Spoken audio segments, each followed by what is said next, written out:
Hi, I'm Dr. Zeynep Nas, and I'd like to thank the Lord Mayor's Appeal for inviting me tonight. I'm representing one of the charity partners of the Lord Mayor's Appeal, MQ Mental Health Research, and tonight I'll be talking about my research on an eating disorder. So please feel free to step out the room if that's what you'd prefer. I want to start by asking you to picture this. A mother has just arrived at the fourth supermarket of the day, only to find out that the only food that their child can eat is sold out. This was the reality for one parent who broke down in a supermarket aisle, knowing that their child would otherwise not eat that day.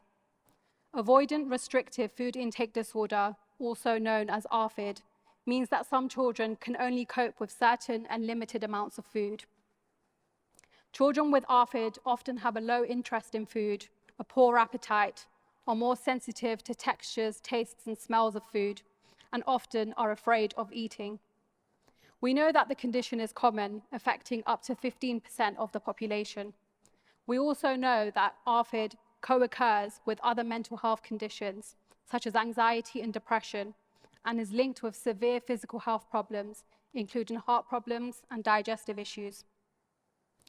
Avoidant restrictive food intake disorder also co-occurs with neurodivergence, such as autism spectrum disorder.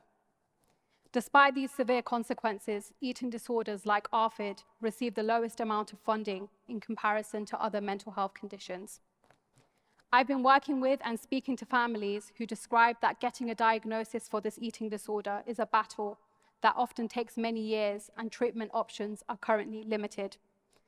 Families and people living with this eating disorder are often isolated, misunderstood, and ignored. One parent told me that they recently went to A&E and had to sit down with a doctor to Google the actual condition so that they were able to read and understand. There is an urgent need for better research to better understand the condition and improve detection of this disorder. I work with MQ Mental Health Research to highlight the lived experience voice of this condition and understand possible risk factors. I work with families, academics, and clinical experts to develop a new screening tool that can help identify children with ARFID earlier and with better precision. I'm also researching early life risk factors for the condition using the Gemini twin study at University College London. The ARFID community is extremely enthusiastic for this research to happen. And one person quoted, "I feel like I've been left alone and forgotten about this illness that nobody has ever heard of.